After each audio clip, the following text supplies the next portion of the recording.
Eli never felt like he belonged.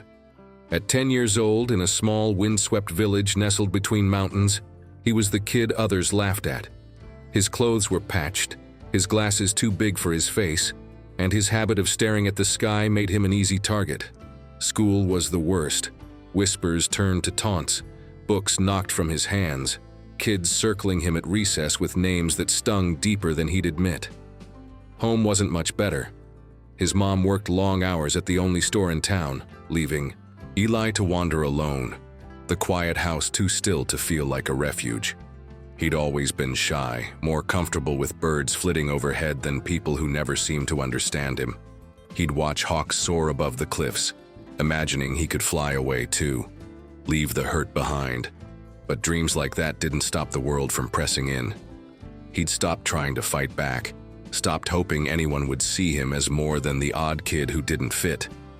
One afternoon, escaping another rough day, Eli cut through the scrubby field behind the village, kicking stones to drown out the echo of cruel laughter.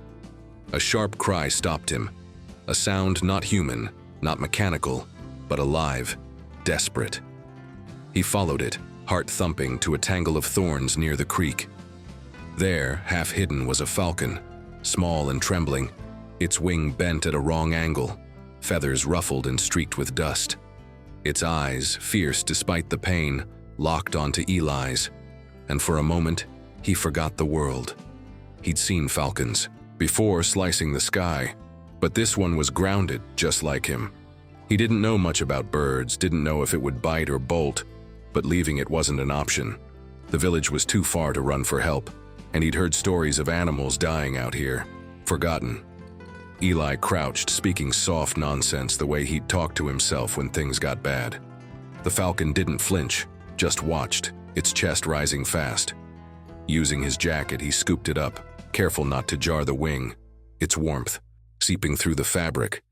He carried it home, sneaking past his mom's empty room, and set it in a box with a torn blanket.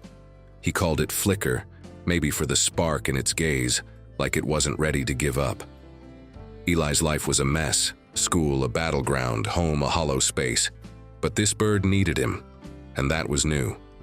He didn't know how to fix a wing, didn't know if he could keep Flicker alive. The kid's taunts rang in his head, calling him useless, weird, a loser who'd never do anything. Right.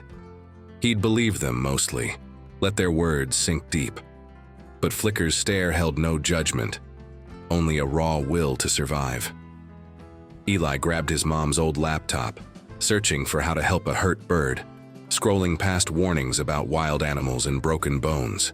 He was scared of failing, of making it worse, of proving everyone right. Yet Flicker stayed, breathing steady, like it trusted him to try. For the first time, Eli felt a pull, not to run or hide, but to show up. He didn't have a plan, didn't trust himself to be enough, but he'd start here with this bird and see what happened. He had no idea that choice would lift him higher than he'd ever dreamed. If Eli's struggle and Flicker's fierce spark hit you hard, if you've ever felt pushed aside or counted out, hit the like button now. It's a nod to everyone fighting to be seen, just like Eli's starting to. Subscribe to join a community that believes in rising up, where stories like this show there's always a way forward.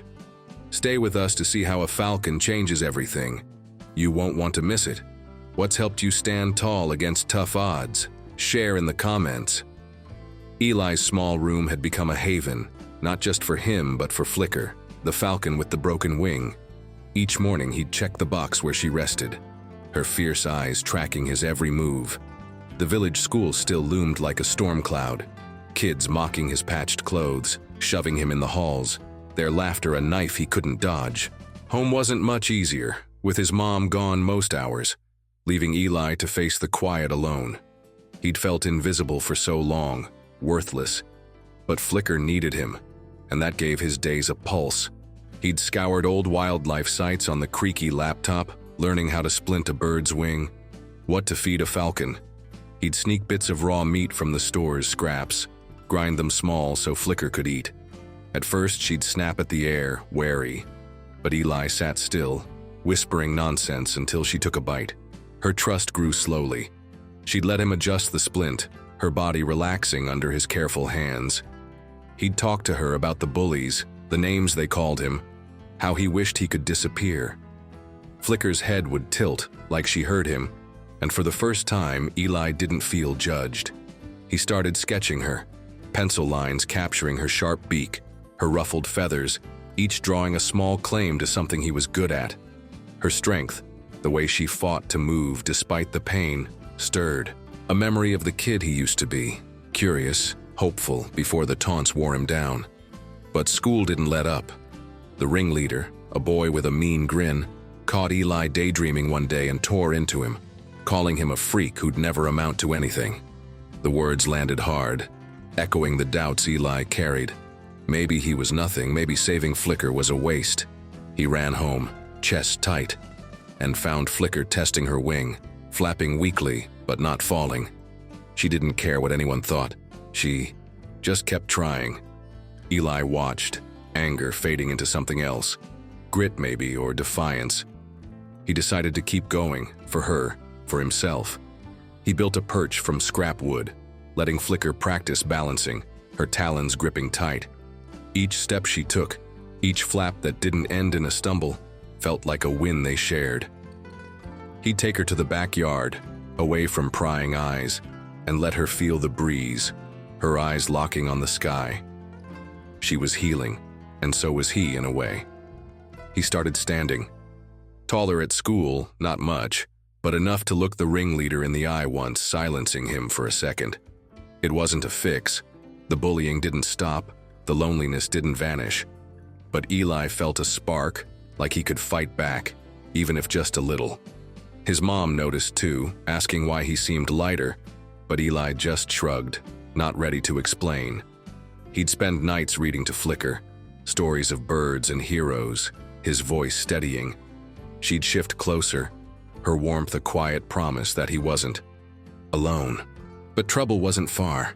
A neighbor, gruff and nosy, saw Eli with the Falcon and scoffed, saying wild birds didn't belong with kids, that he'd kill it trying to play hero. The warning hit like a slap. Eli already feared failing Flicker, feared proving the bullies right. He sat by her box that night, sketching her silhouette, hands shaking. Flicker nudged his finger, her beak gentle, and Eli's fear eased. She wasn't giving up, so he wouldn't either. He found a library book on falconry, learning how to strengthen her wing, how to prepare her for flight. Each day he'd help her stretch, her flaps growing surer, her eyes brighter. The village stayed harsh, kids still jeered, home still echoed. But Flicker's fight was a mirror, showing Eli he could be more than their words. He wasn't strong yet, wasn't brave, but he was trying, and that was new. He'd whisper to her about the cliffs, how they'd soar there one day together. He didn't know if he could make it happen, didn't know if he could face the world outside. But Flicker's trust, her steady gaze, told him to keep going, one small step at a time, and he listened. Eli's world had shifted since Flicker came into it, her broken wing now nearly mended, her feathers sleek under the sunlight that slipped into his room. The falcon's strength grew daily. She'd perch on the scrap wood stand he'd built, flapping with purpose, her eyes fixed on the open window like she could taste the sky.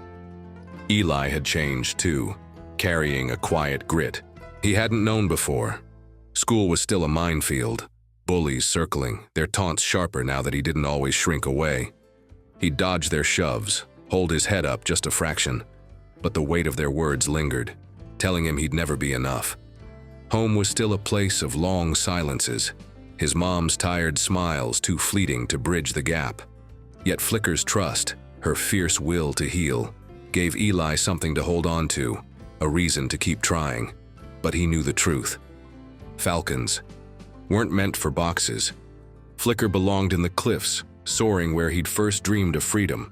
The thought of releasing her clawed at him, not because he wanted to trap her, but because she'd become his strength, the one who saw him when no one else did.